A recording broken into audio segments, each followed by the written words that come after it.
Senhor Presidente Jorge Sampaio, um cumprimento muito especial, feito de uma antiga amizade e admiração, agora reiterada perante mais um testemunho eloquente da sua capacidade de visão perante a Europa e o mundo, e os riscos de que falarei brevemente, mas que Vossa Excelência apontou com o brilhantismo e a sabedoria e a experiência que todos reconhecemos. Senhor Reitor do ISCTE, muito obrigado por mais um acolhimento, não é o primeiro, não será o último, é um ambiente ideal para uma reflexão como esta. Sr. Presidente da COFINA, Sr. Diretor do Jornal de Negócios, muito obrigado pelo convite, que aceitei, primeiro pelo prazer de poder participar numa jornada de reflexão, depois pela responsabilidade que o Jornal de Negócios criou ao longo do tempo, em termos de debate da situação económica e financeira portuguesa. E em terceiro lugar porque, praticamente conhecido o desfecho da votação do Orçamento de Estado para 2017, este é o tempo adequado até ao final do ano para, num ambiente académico, refletir convosco acerca do contexto mundial, do contexto europeu e das perspectivas nacionais, eu não diria para 2017, mas para os próximos anos. E por aí começo. Eu fui convidado a falar sobre as perspectivas para 2017. Eu não sei se a questão colocada assim está bem colocada. Eu percebo que seja colocada nesses termos. Mas o país está a precisar de uma perspectiva de médio e longo prazo. Temos vivido, por força de circunstâncias bem conhecem, um tempo, uns meses largos, em que nos debruçamos, sobretudo, sobre a conjuntura. Dia a dia, semana a semana, mês a mês, semestre, trimestre a trimestre, não chega sequer a ser semestre a semestre. E o país precisa garantir, como direi adiante, a estabilidade política e social, precisa de olhar para a sua economia e para as suas finanças numa perspectiva de médio e de longo prazo. E por isso, aquilo que vos vou falar é um pouco de 2017, mas vai para além de 2017. Dir-se-á, mas como é possível, perante um mundo tão imprevisível, perante uma Europa tão imprevisível, estar a pensar em 2018, 2019 e para além de 2019, isto é, para além da legislatura? Eu diria que é precisamente a imprevisibilidade que nos rodeia que exige o mínimo de previsibilidade interna. Se somarmos à imprevisibilidade externa, à imprevisibilidade interna, teremos redobradas dificuldades no enfrentar dos desafios que são desafios nacionais. Comecemos pelo mundo. Será que há dados paramétricos no mundo? Isto é, podemos olhar para os próximos anos e afirmar com alguma certeza de que a realidade económica e financeira vai decorrer de um determinado modo? Uns dirão que é quase inevitável a recuperação de alguns países emergentes, uma recuperação que é possível, embora limitada.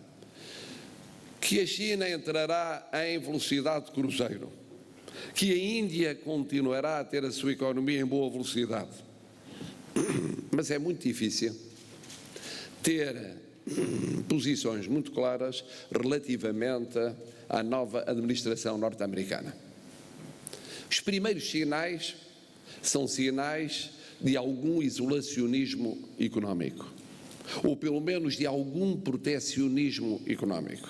Mas é cedo para os afirmar.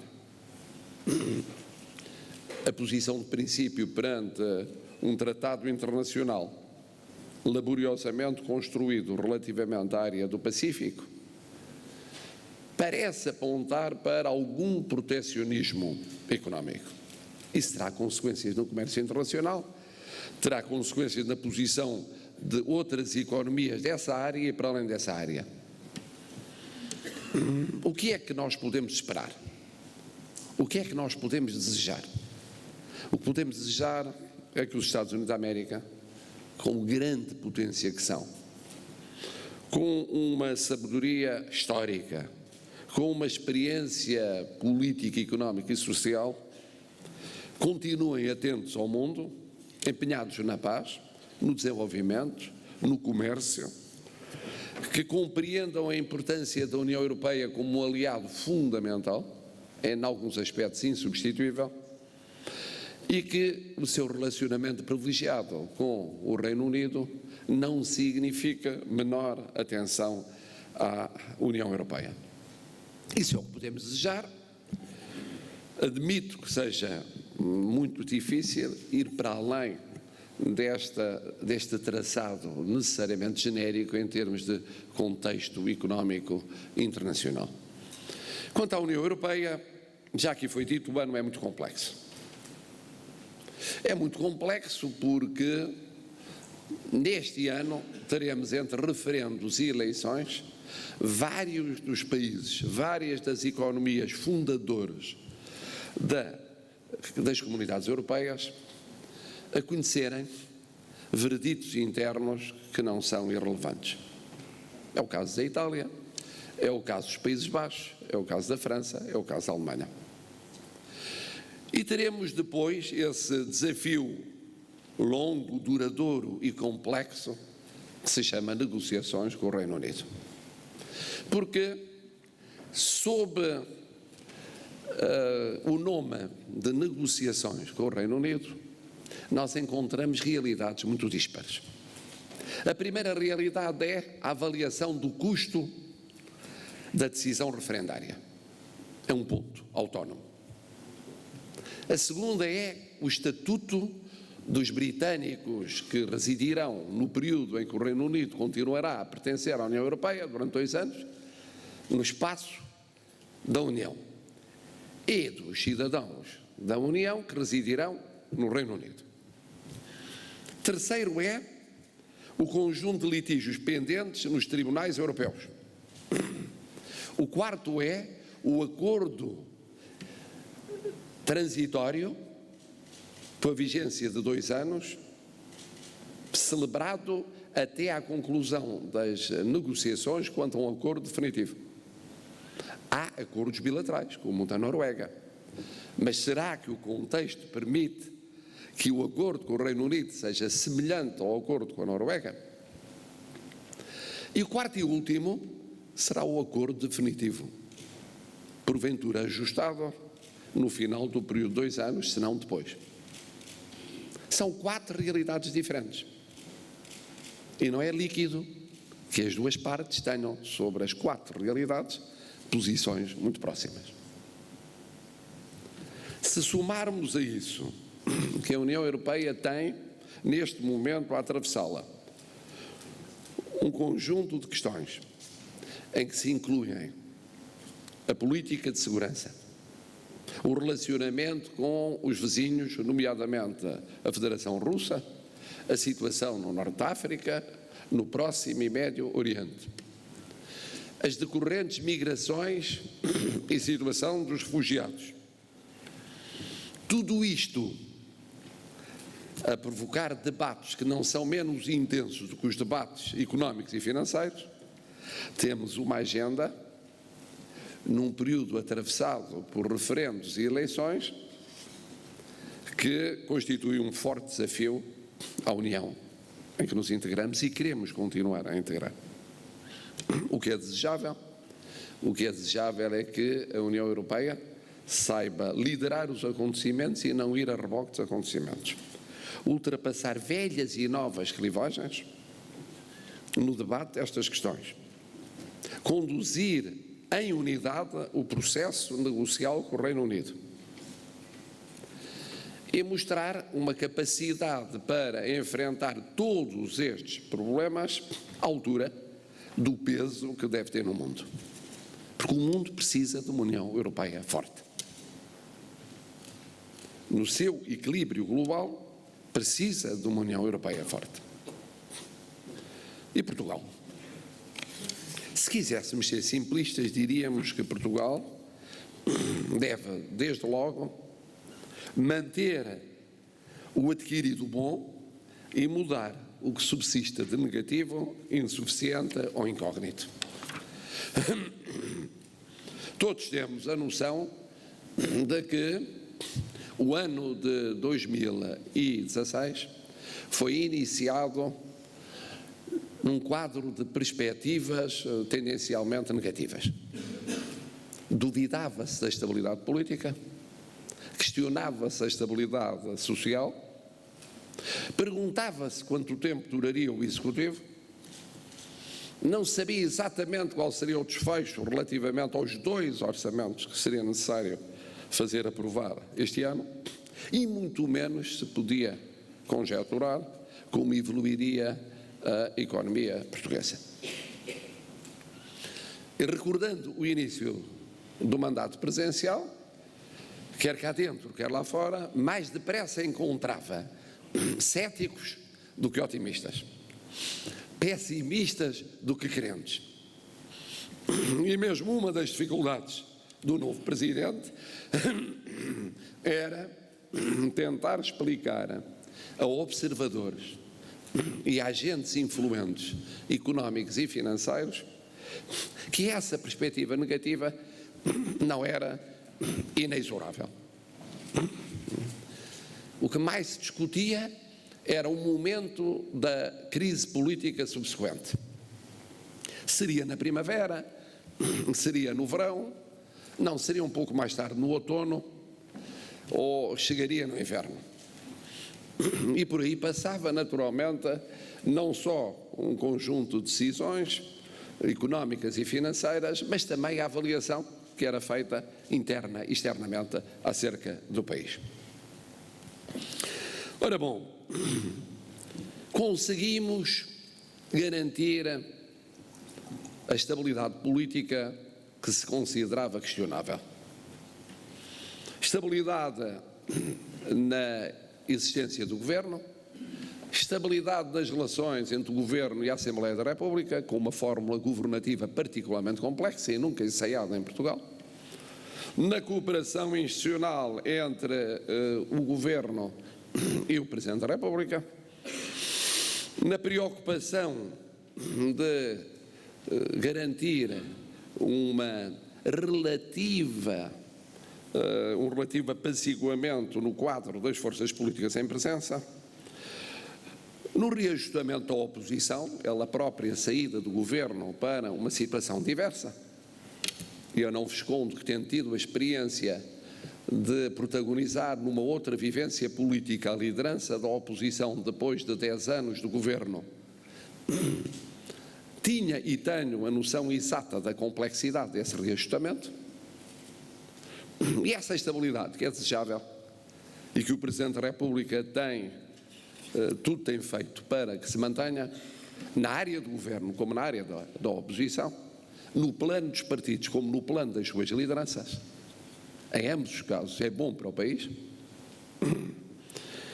Isso acabou por entrar na vida dos portugueses, perfilando-se 2 caminhos sobre a governação do país, o que é positivo.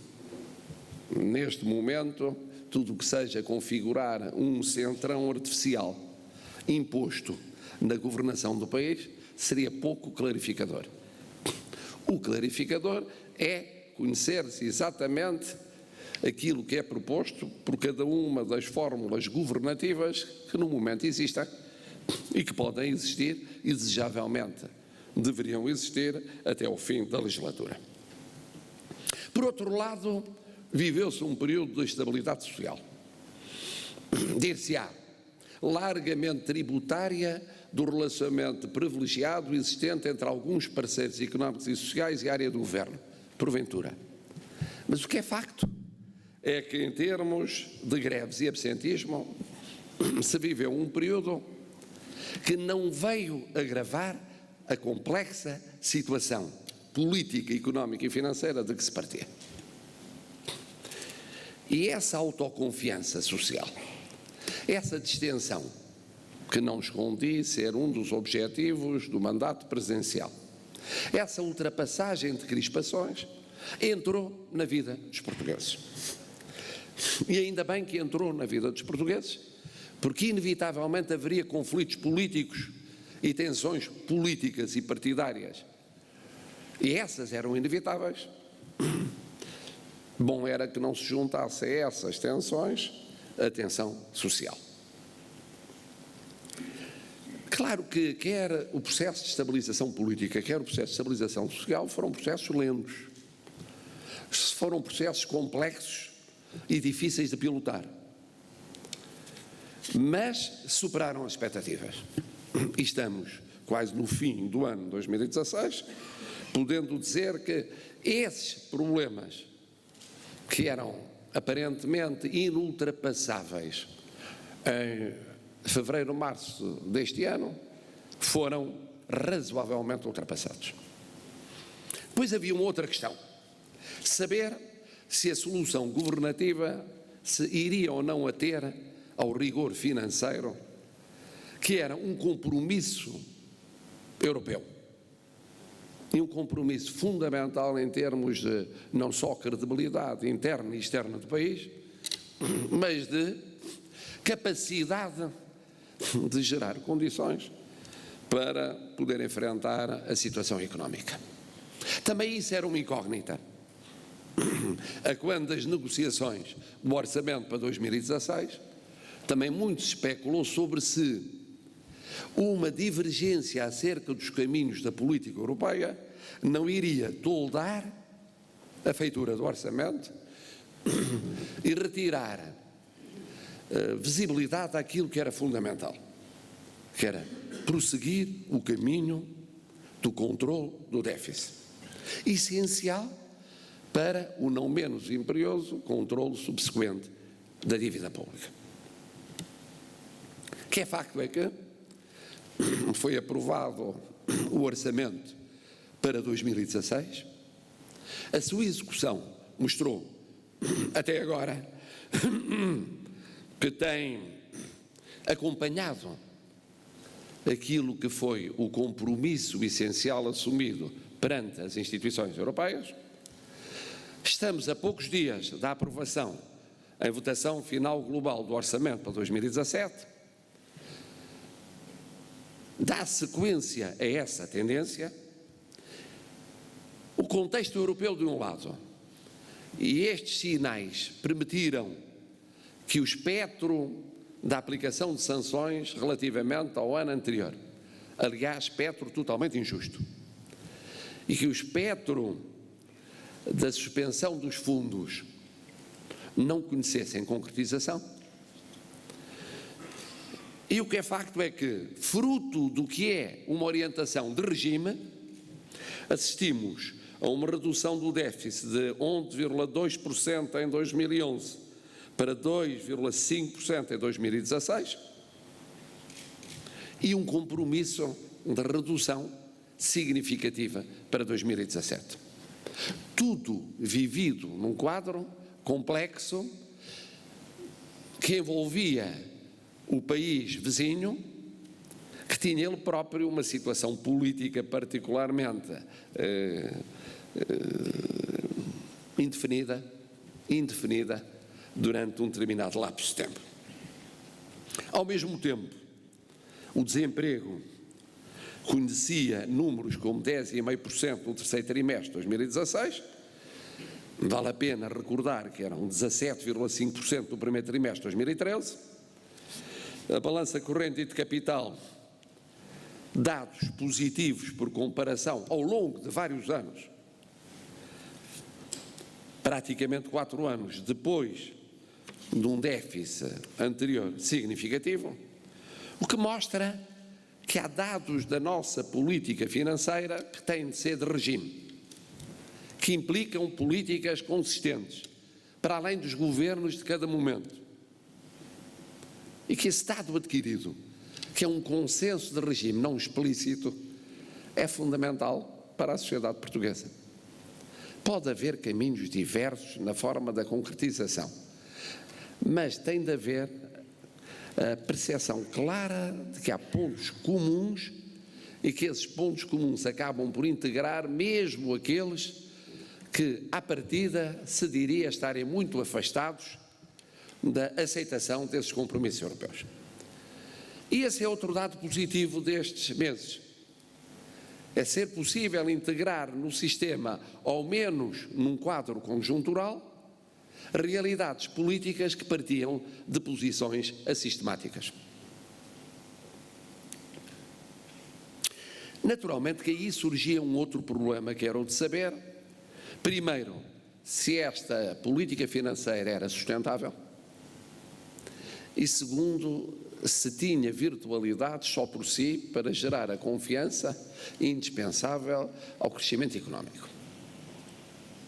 Porque sempre se poderia dizer, é verdade que nós encontramos soluções, são soluções transitórias, de ocasião, largamente em função de medidas extraordinárias, e depois se poderia dizer, o que é facto é que não é suficiente esse processo para convencer investidores a investirem, para fazer aumentar as exportações, para garantirem de forma sustentável o crescimento e o emprego. E esse foi o grande debate de meados deste ano. E debate salutar, porque compete aos governos justificarem que as suas políticas têm virtualidades e compete às oposições serem oposições, isto é, argumentarem que as fórmulas adotadas não são ainda assim suficientes para garantir, em termos sustentáveis, em termos duradouros, uma perspectiva económica que é aquela desejável para o país. Pelo meio nós tínhamos entre mãos aquilo que o Presidente da República chegou a considerar o maior problema económico-financeiro português, a situação do sistema financeiro. É evidente que os debates se concentram normalmente na matéria das finanças públicas, mas convinha não esquecer que no início deste ano nós vivíamos a impossibilidade de alienação de uma instituição financeira que tinha nascido de vicissitudes dos últimos anos. Alienação projetada para o ano passado e não concretizada. A situação que viria a culminar na crise de uma outra instituição financeira, embora de muito menor dimensão do que a primeira. O debate acerca da necessidade de recapitalização numa instituição financeira pública e do risco de essa recapitalização poder ser considerada ajuda de Estado e, portanto, ser inviável. O prolongamento por mais de um ano da definição do capital numa instituição financeira privada. E a situação de compasso de espera também quanto à evolução no capital de outra instituição financeira privada. Estou a referir apenas as questões essenciais. Haveria outras além destas. Uma, a do destino dos NPL, a outra, a da evolução do problema da autonomização de uma instância encarregada da supervisão, até hoje a cargo do Banco Central. Era só isto. À míngua de problemas, era só este o complexo que se nos deparava em termos de sistema financeiro. E o que é facto é que foi possível encaminhar o processo de recapitalização da instituição financeira pública. E naquilo que era essencial, sem estar sujeito ao regime de ajuda de Estado, acoplado a uma reestruturação e com fôlego financeiro para os desafios que se suscitavam. Foi possível encaminhar a resolução da definição do capital em duas instituições financeiras privadas. Foi possível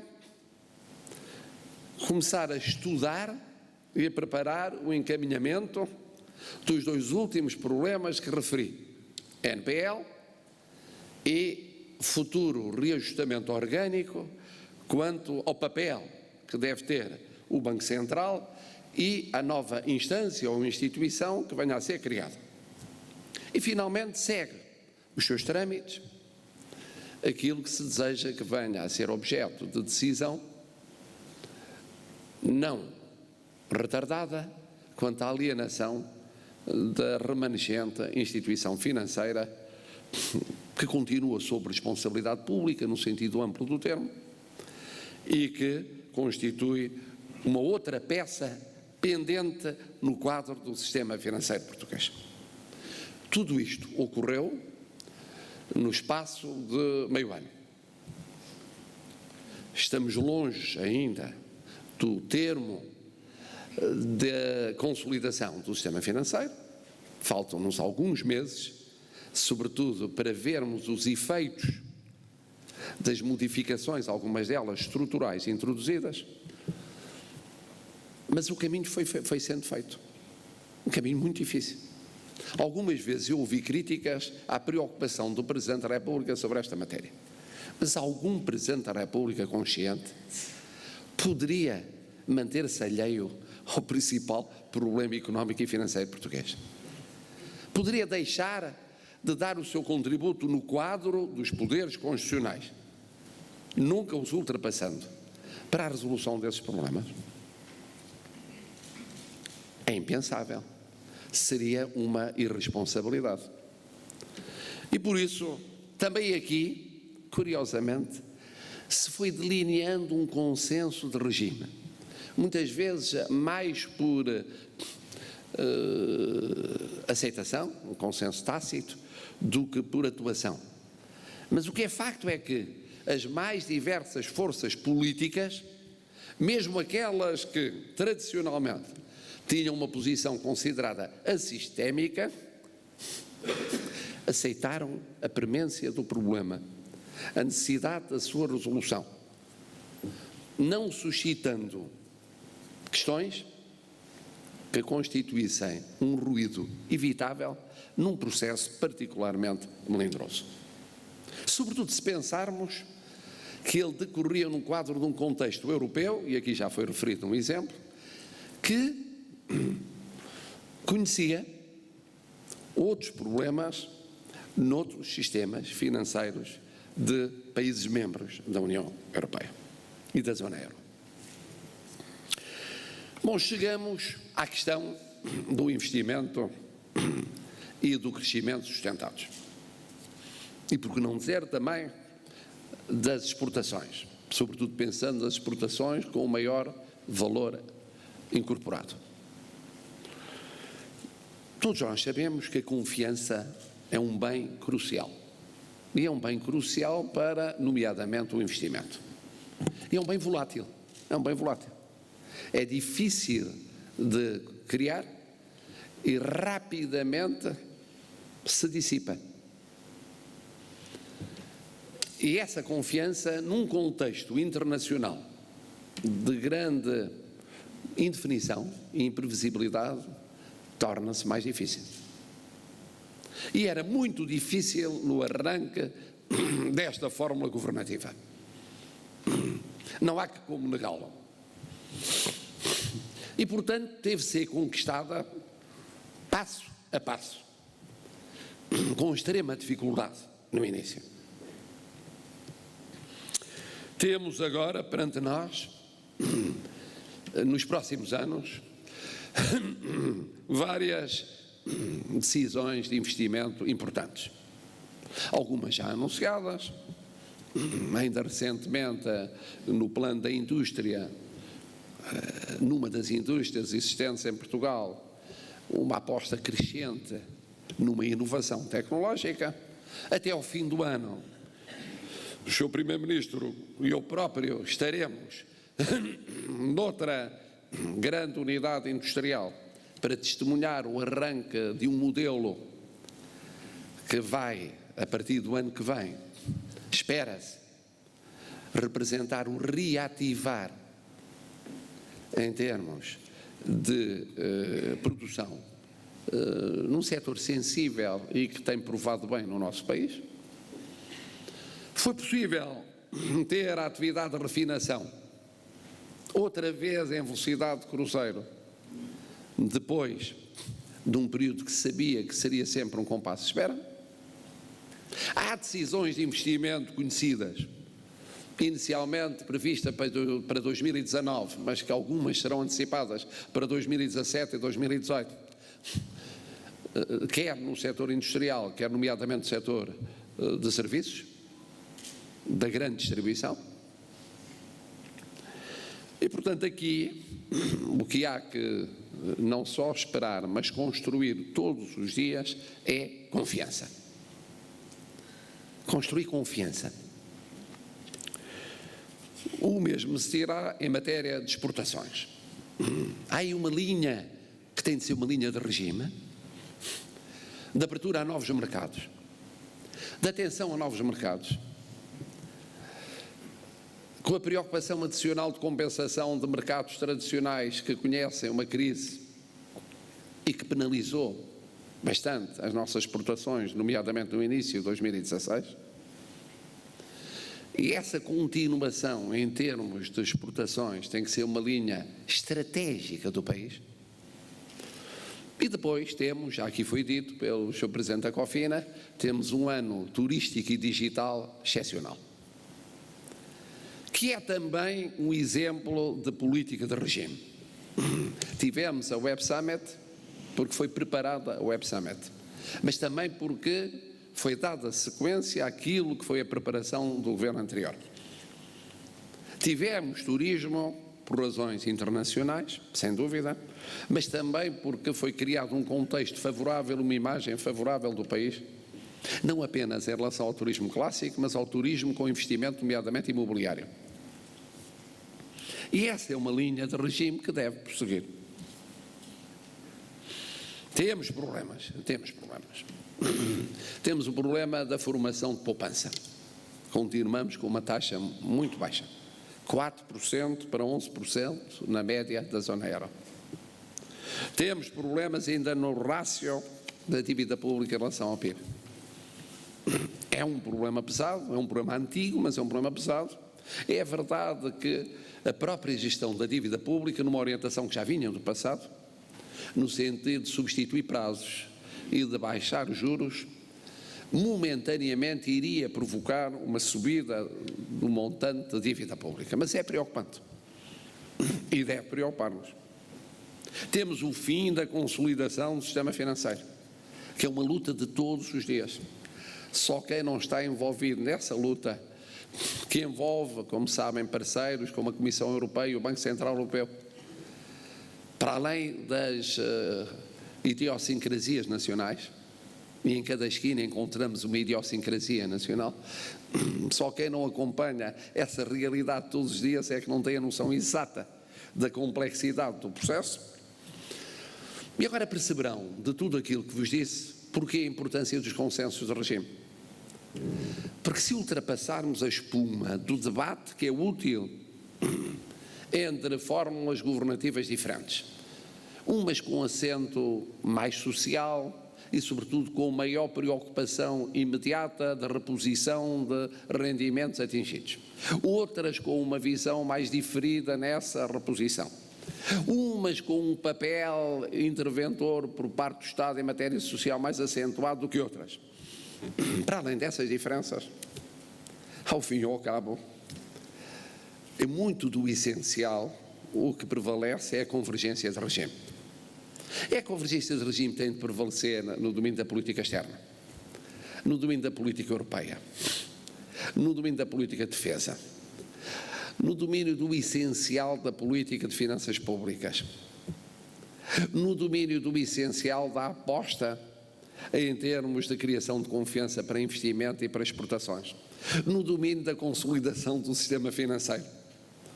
Já não falo naquele consenso tácito que vivemos todos os dias, mas de que não falamos, que é o consenso no domínio da saúde, em que as velhas querelas sobre os 3 setores de saúde vão sendo ultrapassadas pela realidade. E vão-se definindo fronteiras entre o setor público, o setor privado e o setor social, que decorrem dos imperativos da realidade. Também eu penso que é bom que vão chegando esses consensos à educação, desde logo na política da ciência e do ensino superior, e depois também no ensino básico e secundário, para já não dizer na educação pré-escolar, admitindo que o mais complexo seja o consenso no domínio da segurança social. Mas também aí o Presidente da República não desiste. É difícil a concertação social, é difícil. É difícil a concertação social, sobretudo quando há determinados pontos já decididos ou ajustados ou encaminhados no curtíssimo prazo. Mas o que interessa é olhar para o médio prazo.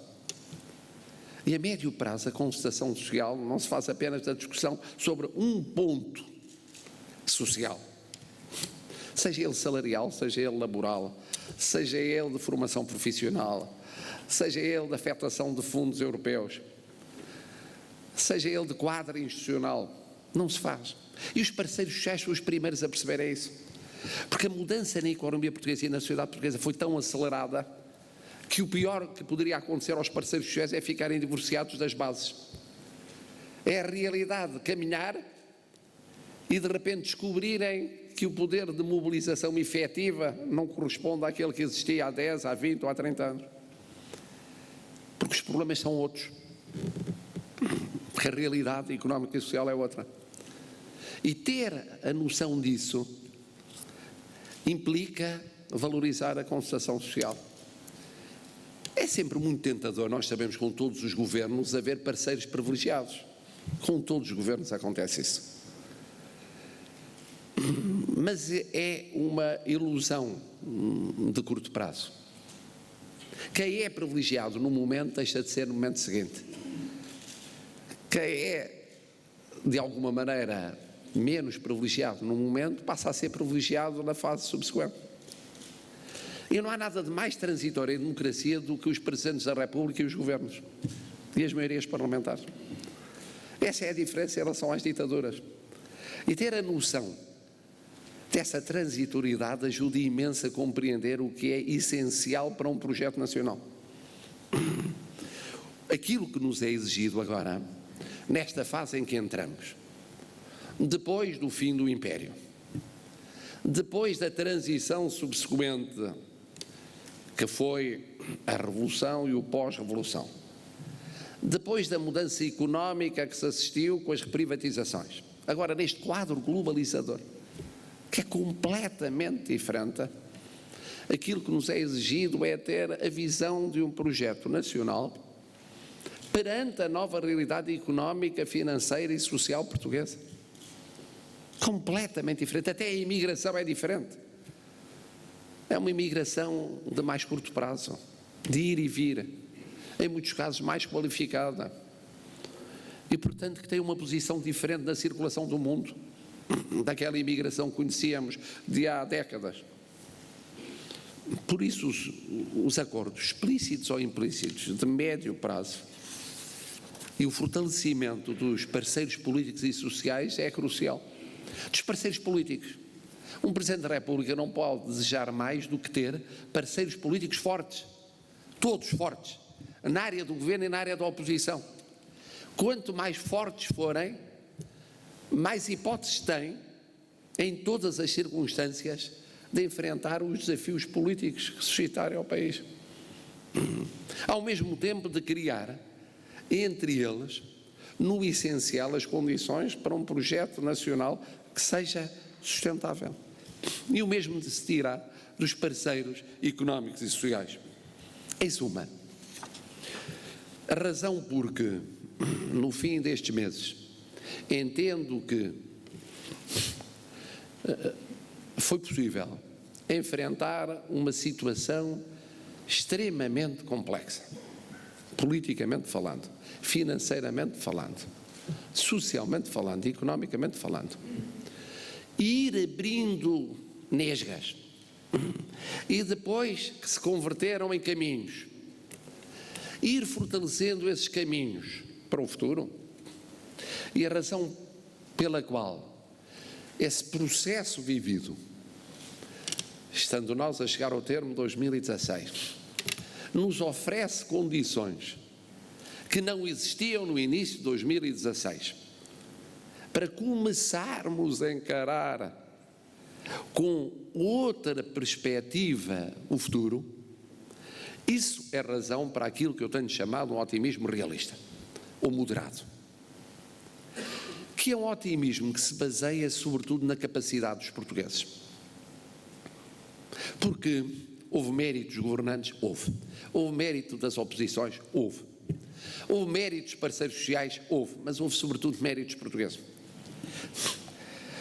A economia portuguesa mostrou novamente uma resiliência extraordinária. Uma capacidade de ajustamento único. Não é só a revolução silenciosa da startup. É a revolução silenciosa de tantas pequenas e médias empresas e grandes empresas que se reajustaram ao longo deste tempo. Viveram uma crise, estão a viver uma saída da crise que eu disse várias vezes que é longa, que é difícil e que é assimétrica, e reajustam-se nos mercados, reajustam-se nos fornecedores, reajustam-se na sua organização, reajustam-se na sua forma de viver a responsabilidade social. O mesmo aconteceu com as instituições de solidariedade social. O mesmo aconteceu com as instituições educativas e os centros de pesquisa, com pouquíssimos meios. E esse reajustamento mostra realmente a capacidade única dos portugueses. Porque é que nós fomos um grande império, sem nunca sermos imperialistas, fomos um grande império no mundo. E deixámos traços como aqueles que deixámos e continuamos a deixar.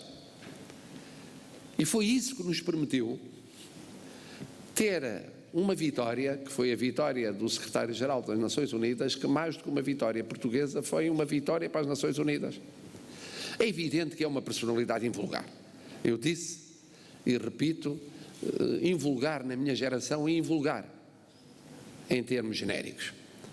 Mas houve uma consistência nacional no lidar com todo o mundo, numa capacidade de entendimento, de ajustamento, que preparou essa vitória. Tínhamos tido outras vitórias. Tenho aqui o Presidente Jorge Sampaio, protagonizou em 2 cargos internacionais uma posição que revela o prestígio pessoal, mas o prestígio nacional e a capacidade nacional. E mesmo quando nós não gostamos, muitas vezes, de um ou outro desses protagonistas, temos de admitir que eles representaram aquilo que o país valia em termos de afirmação regional, continental ou universal. Temos estas virtualidades. E esse é o apelo que eu faço para os próximos anos. No caso vertente, até o fim do mandato presidencial. Mas para além dele, como disse, os presentes passam, que é o apelo a que, mantendo as divergências próprias da democracia, e que têm impedido o aparecimento de populismos em Portugal, é o facto de termos o sistema de partido que temos, para além da maneira de ser nacional e do nosso tecido social e do peso das instituições, entre outros a Igreja Católica, têm sido todos esses fatores que têm impedido populismos como noutros países europeus. Mantendo essa diversidade, mantendo essa capacidade afirmativa dos parceiros políticos e sociais, até o seu lado frentista, que lhes permite absorver os sinais de reivindicação e de contestação logo que eles surjam. Mantendo isso, fundamental ter a noção daquilo que é primeiro, daquilo que é crucial, daquilo que vai ser duradouro. Foi isso que presidiu aos últimos meses do mandato presidencial. Foi isso que presidiu à conduta de milhões de portugueses ao longo destes meses. É preciso que continue para 2017, é preciso que prossiga nos anos vindouros, sempre a pensar em Portugal. Muito obrigado.